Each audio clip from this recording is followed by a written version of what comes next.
evening. I hope you're all doing well. Today we're going to focus on Acts 14, 16, 17. It reads, "In the past, he let all nations go their own way, yet he has not left himself without testimony. He has shown kindness by giving you rain from heaven and crops in their seasons. He provides you with plenty of food and fills your hearts with joy."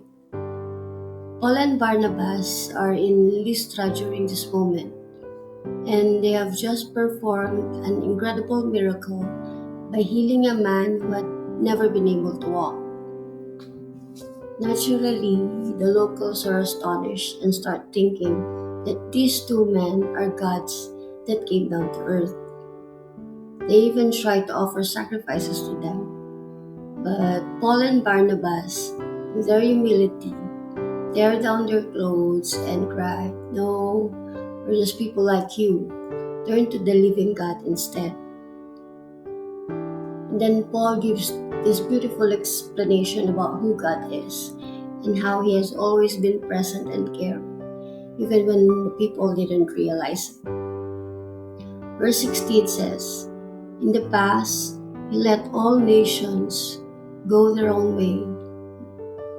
Let's think about that for a moment. God gave humanity a lot of freedom, allowing people to explore, make their own choices, and even make mistakes. It's similar to how parents might let their kids figure things out on their own. But even with this gift of free will, God didn't abandon His people. He was still there, watching over everything.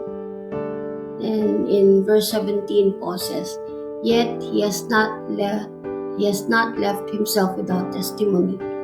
What does that mean? It means God has always been leaving clues about His presence and His goodness. Paul points out some of the most basic yet profound ways God shows Himself, and that is through nature. He says, "He has shown kindness by giving you rain from heaven and crops in their seasons." You might take things like rain and food for granted, but these are tangible signs of God's care. Imagine a world without rain or food. It's impossible. God's provision in the simple, everyday things is a testament to His kindness and love for us, for everybody. Paul continues, "He provides you with plenty of food and fills your heart with joy." It's not just about meeting our physical needs. God goes beyond that. He fills our hearts with joy. Have you ever had a meal with friends or family and just felt this overwhelming sense of contentment and happiness? That's a gift from God too. I believe the takeaway for us today is that in these verses, we recognize God's patience. Just like He was patient with the nations in the past, He's patient with us now. Even when we stray, He's always there, ready for us to come back. Next, we see God's hands in nature. Next time it rains or when you see crops growing, take a moment to thank God for these signs of His care.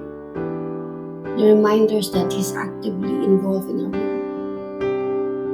We all ought to be grateful for all His provision. We have so much to be thankful for. The food we eat, the joy in our hearts. Let's make gratitude a daily habit. And lastly, we need to share the joy, knowing that God fills our hearts with joy. Let's spread that joy to others.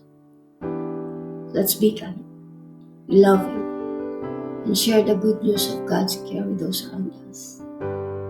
That's all for today, and thanks for your time. May God bless us all.